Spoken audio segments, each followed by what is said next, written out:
I'm a 38-year-old husband and father of two, sitting in the same suburban house I've shared with Emily for 12 years. It's now, the house wrapped in that deep, unsettling silence that only comes after everyone else has gone to bed.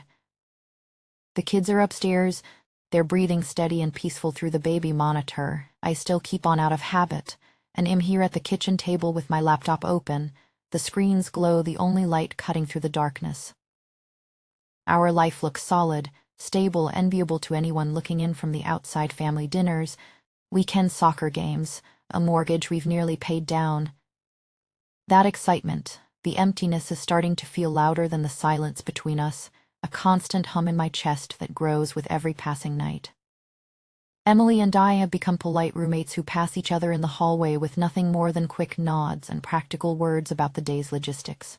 Dinner is a coordinated effort, me cooking, her helping the kids with homework, but the conversation stays surface level, focused on report cards and dentist appointments. The mortgage keeps us chained here, the responsibilities piling up like invisible weights, but I lie awake long after Shess turned out her lamp, feeling invisible, unwanted, like the man she married all those years ago disappeared somewhere between the endless parent-teacher conferences and the grinding routine of our 9-to-5 jobs. A slow drift I noticed in the way our eyes no longer met across the room, in the absence of those late-night talks we used to have about dreams and fears. I tried to tell myself it was just the phase of life with young kids, but the gap felt too real, too permanent, leaving me questioning how people who once couldn't keep their hands off each other had become this careful, distant version of themselves. It was in the midst of that growing distance that Rachel, Emily's best friend since college, started coming around more after her own divorce. She had always been part of our circle, the one who could make Emily laugh until tears came, dropping in for holidays or casual weekends. But suddenly, her visits felt different, more frequent, like a lifeline thrown into our stagnant waters. Her presence was the only light in the room during those dim evenings, bringing stories from her new single life that reminded me of freedom and possibility. I hated how much I noticed it, the way the house seemed brighter when she arrived, the subtle shift in energy that made the air feel less stagnant. It stirred something uncomfortable in me, a mix of curiosity and resentment toward the life Emily and I had settled into, the one that no longer sparked joy, forcing me to confront the quiet fear that I was becoming someone I didn't recognize. The house quiet except for the loud roar of the dishwasher running in the background. Rachel dropped by unexpectedly to return some clothes she'd borrowed a few weeks back, her knock at the door pulling me from my solitary thoughts on the couch. I let her in, the cool night air rushing in behind her, carrying the faint scent of fallen leaves. We ended up in the kitchen, wine glasses in hand, after I offered a pour to make the drop-off less awkward. We talked about nothing important at first, the kids' latest school projects, the traffic on the commute, how the weather was turning colder. But her words had a way of drawing me in, making the ordinary feel engaging, the cool stem of the glass warming slowly between my fingers. Her laugh filled the quiet house in a way that made the walls feel less heavy, less like they were pressing down on my chest with the weight of unspoken disappointments. It was a full, infectious sound that echoed through the tiled space, warming the sterile air and sending a subtle shiver down my spine. The way it cut through the silence reminded me of better times, of laughter that used to fill this home without effort. For the first time in years, I wasn't counting the minutes until bedtime, wasn't mentally rehearsing the excuses to turn in early and escape into the oblivion of sleep. Instead, I found myself leaning against the counter, glass in hand, fully present in the moment, the emptiness momentarily pushed aside by this unexpected connection that felt both innocent and dangerously alive, leaving me wondering how one simple evening could make the fractures inside me feel so close to cracking wide open. The war in my head ignited the second the thought crossed my mind, fierce and immediate, like a storm breaking over calm waters. "This is harmless," the first voice insisted. "She's practically family, just old friends catching up while Emily's out." Practical, safe, inevitable even, but the other voice hit back sharp, cutting through the haze. "You're a married man with kids. One wrong thought and you destroy everything." The resistance clawed at me, raw and desperate, yet the justification was softening the edges already, melting the hard lines until I stayed right there on that stool, glass in hand, instead of walking her to the door like any decent husband would. I could feel my breath catching, shallow and uneven, the way it does when you're standing too close to a flame you know will burn. Her presence filled the kitchen in a way Emily's hadn't in months, a quiet magnetism that made the silence between us hum with unspoken questions. I hated myself for noticing, for letting it pull at the frayed edges of my loneliness, but I couldn't stop the ache from spreading, slow and insistent. Like thirst I thought I'd learn it to ignore. When she reached for the bottle, our fingers grazed, skin against skin for the briefest instant, and a jolt tripped through me. Hot and alive, something I hadn't felt in over a decade.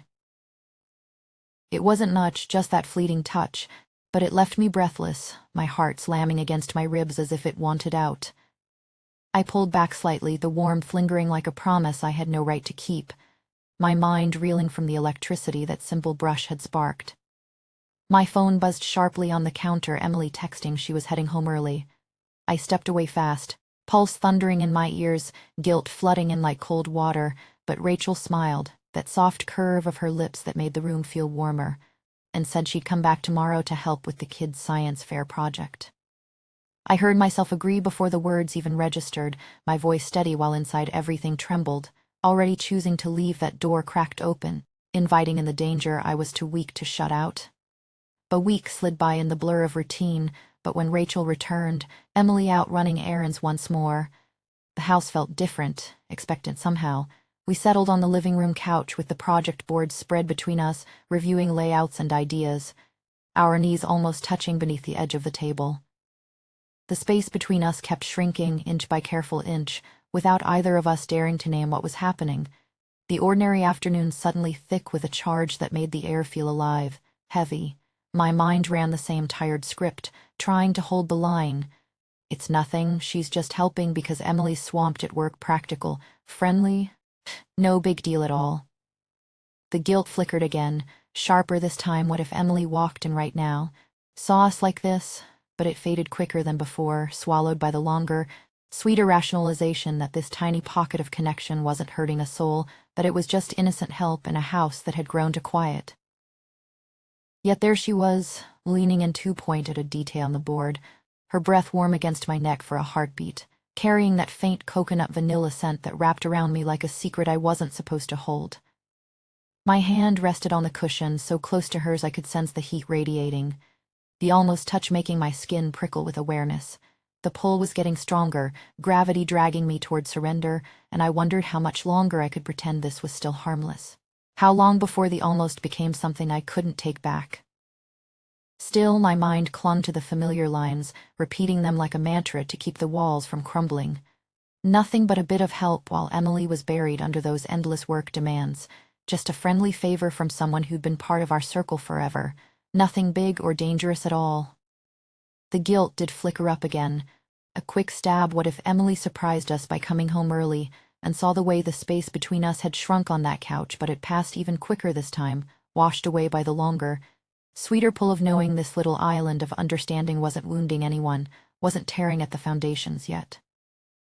I let myself sink into that thought, the rationalization feeling almost like relief, a temporary shield against the growing awareness of how her nearness made the hours feel less empty. The project boards lay scattered between us, but conversation had wandered off course, her voice drawing out pieces of me I'd forgotten were there, easing the tightness that had become my constant companion. Eventually the work wrapped up, and she rose to go, the afternoon light shifting toward evening. I followed her to the door, heart steady but thoughts racing, convincing myself this was the close of it, just normal goodbyes between old acquaintances. She turned at the threshold, arms opening in that familiar way, and drew me into a hug, only this time it held, lasting one heartbeat too long, her form pressing warm and real against me, the subtle heat of her skin seeping through, curling around my senses like a secret too intimate to share, making my breath catch in my throat. The way her hair brushed my cheek sent a shiver down my spine that I'd tried by shifting my weight, the proximity turning ordinary into electric in the span of a single held breath. My own arms responded without permission, tightening just enough to feel the soft give of her against me, the rhythm of her breathing brushing warm near my collar. It was nothing and everything all at once, the kind of almost that left me unsteady, my mind screaming to pull away even as my body leaned in a fraction more. His eyes narrowing with that idle curiosity neighbors have, I broke away faster, plastering on a grin as she slipped into her car and drove off. Later, when Emily came through the door and asked in passing why Rachel's car had lingered so late in the driveway, the words left me effortlessly, a casual explanation about the science fair details running over. It tasted wrong on my lips, that single lie, but it landed clean, feeling like one more barrier sliding into place, locking me further into the shadowed choice I was making. The ease of it haunted me that night, staring at the ceiling, wondering when lying had started to feel this natural, the shame tangled with an unexpected spark that kept me awake long after the house went dark. Then Emily announced her tonight business trip, the house echoing a bit more with the kids off visiting family. The first evening alone, my phone lit with Rachel's text. Simple and inviting, can't let you eat takeout alone again. She arrived soon after, bottle of read in hand, her presence chasing away the quiet in a way that both comforted and unsettled. We ended up on the couch, lights turned low to suit the mood, an old jazz number playing softly from the speakers, the very same slow, smoky track they used to blast at those college parties back when Emily first brought us together. Its rich aroma blending into the air around us. The music wound its way through the dim room, curling like tendrils of memory mixed with a fresh, unspoken pull, the notes hanging between us like a bridge over the years. Her laughter mixed with the melody, low and easy, the vanilla coconut trace of her filling the space as she leaned back, the warmth from her body carrying across the cushion. I sat there, glass in hand, feeling the air thicken with every passing second, the invitation in the song mirroring the one I could sense building in the quiet glances we exchanged. My breath slowed to match the lazy rhythm of the sax, the low light softening her features in a way that made the distance between us feel smaller than ever, and I knew deep down this evening was teetering on the edge of something I might not be able to step back from. The internal war had grown shorter now, quieter in a way that almost frightened me. It felt inevitable, the way she saw straight through the exhaustion I carried, listening to the fragments of me that had gone unheard for too long. She made me feel like a man again, not just the shadow moving through the routines that defined my days. A faint echo urging me to remember the children tucked in their beds, the vows that had once meant everything, the carefully balanced life we'd built together over 12 long years. But the justification swept in smoother than before, longer and more convincing. Just this one evening of being truly wanted, of feeling the spark that had dimmed to nothing. No one would be hurt if we kept it contained right here, a secret pocket of connection. I almost let myself believe every word. Then her hand came to rest on my knee, warm through the thin fabric, and I didn't pull away. The jazz song swelled around us, its slow notes wrapping the room in a haze of memory and something sharper.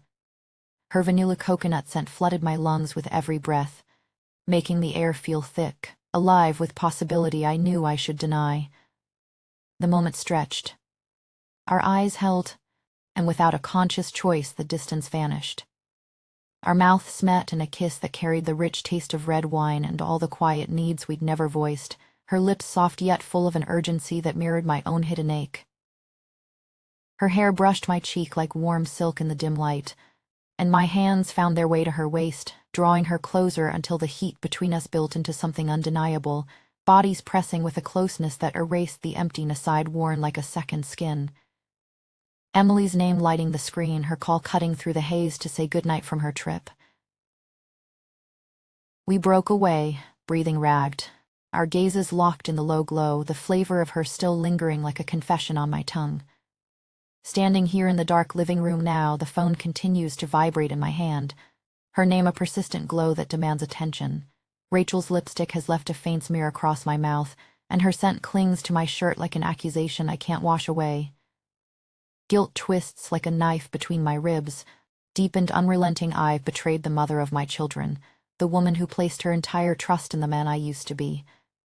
Yet even in the midst of that sharp pain, an obsession whispers from the shadows, low and tempting, one kiss like that could never satisfy the hunger it unleashed, the need for more already coiling tight inside. My thumb hovers uncertain over the answer button, trembling with the weight of it all. Do I take the call, confess the fracture I've created, and watch our world burn in the light of truth? Or do I let it go to voicemail, silence the ring, and reach out to her later, stepping willingly into the dark path I've just cracked open? The choice feels immediate, pressing against my chest right here and now, and the terror of which version of myself I'm about to embrace leaves me frozen. Part of me yearns to turn back, to cling to the safe familiarity we've known, while another part feels pulled toward the unknown heat that promises to fill the voids. And I can't shake the haunting sense that whatever I decide tonight, the man I become might never fully recognize the one I was before.